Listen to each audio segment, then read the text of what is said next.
Good morning, welcome back to another video. My name's Tymon and this is Slide Adrift. Welcome. In this video, I've got my old Bruce anchor. It's 20 kilos. It's looking a little bit worse for wear, so I'm deciding to put that away for now and upgrade to a SARCA EXCEL number 5, I believe. It's 22 kilos. I went to re-galvanize my Bruce anchor and they wanted to charge me more than it was to just buy a whole new anchor. So I want to put that away and use this chain, and then hopefully when the chain's ready to get re-galvanized, I can take the anchor in as well and it will be cost effective and I won't have to just throw it out. Yeah, so that's the plan. I also have to modify this little anchor locker a little bit because with the new anchor, it doesn't fit properly. And I do get into the chain locker for the first time and do find some very interesting things going on down in there. Alrighty, today we learn. Okay, under there somewhere is the anchor that I need. This is really heavy.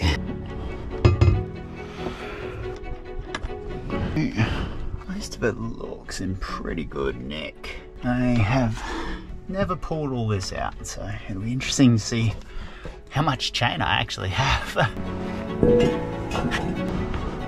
First thing, let's see how much chain I've got and mark it up.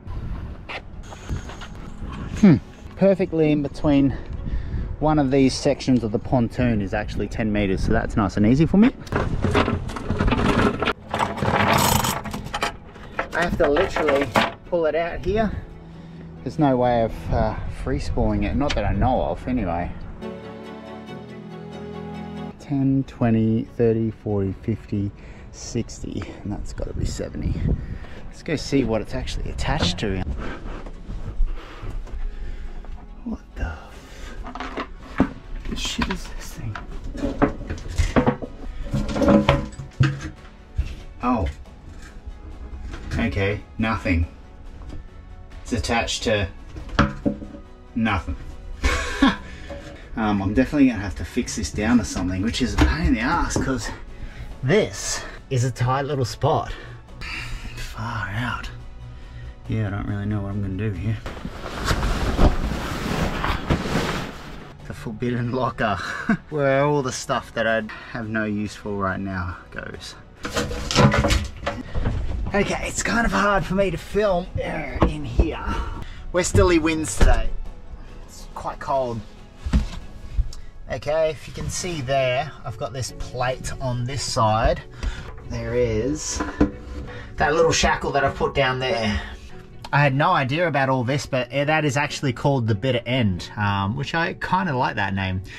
So this snubber that someone has put on there sometime is not even installed correctly, and nor is the end of the chain even connected to the bottom of the to the bitter end. So obviously the chain can just slide through here. It's not even installed properly. The chain needs to go around the actual snubber, I believe. Yeah, so what I want to do is get a bit of nylon rope, attach it to the shackle that's down in there, attach it to the end of this snubber, go around the snubber, go up out of the windlass, and just after it gets out of the windlass, I want to sort of stop there and then attach it securely to the chain. And why I'm going to do that is because I want to keep this snubber that I never knew that I had until just today. I want to just keep it in there for that niche case if the anchor and the rode are going crazy out, that it's got a bit of shock absorption when it gets to the very end. And plus I've seen that it's better to attach some nylon rode to the bitter end and have it going long enough, ideally not have to go through the windlass, but mine needs to come out, to just go past the windlass. So if you need to ditch your anchor and your chain in a split second, I can just get a knife off with the nylon end of the rode and off it goes, and that's going to be super quick. Little sneak preview of the goal. Sailboat. Big awesome surf. Good morning, by the way. Might sound a little bit croaky because I'm a little bit under the weather, but time at this berth is coming to an end, so the show must go on. I've got this nylon 3-strand and the breaking strain is up around that of the chain. This is 14 mil. I think I've got 8 mil chain. I've got these two 316 stainless thimbles as well. Do a couple of little like eye splices around the thimble. I'm going to see if I can learn how to do it so I don't have to keep on watching YouTube videos.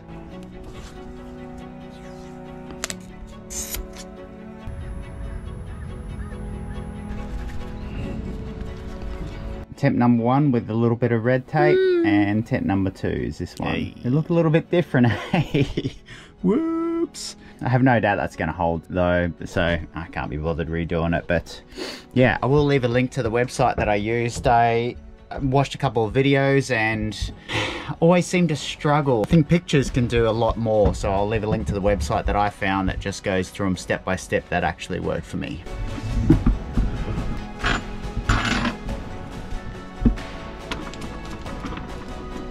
I know there's a little bit of stainless steel wire up in the hatch for the chain locker. Get that and tie that onto there, but I need to see first. I have to make sure that this thimble goes out that hole. So I'm gonna go up on deck and give that a go. No, it doesn't. All right, take the thimble off then.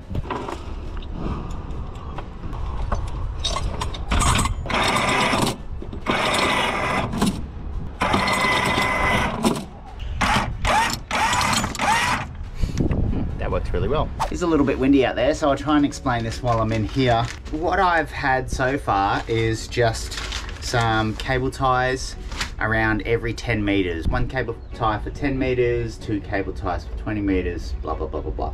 That's actually worked really well. And whilst I've got it all out, I've got these orange cable ties, and I'm just gonna mark all the increments of 10 meters, but in between, so 15, 25, 35, blah, blah, blah, blah, blah, with these. So I'll keep the same system, nice and simple. All right, let's go and install these.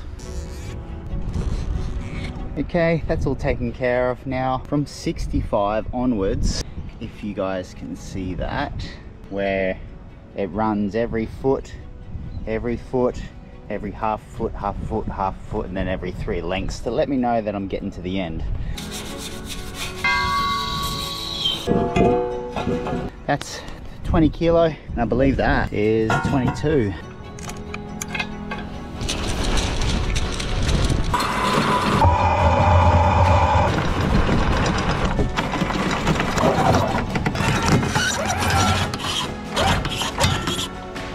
That doesn't fit underneath there. Doesn't close properly. So what I'm going to do is just cut out the tiniest little section there and fiberglass it back in.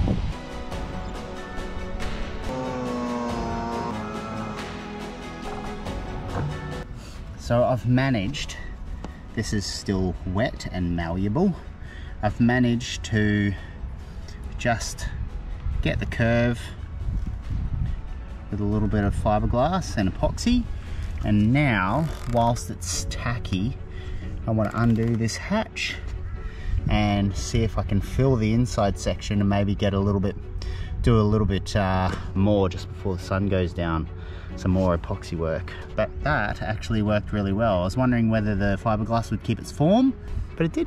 Look at this little idiot. Not a care in the world.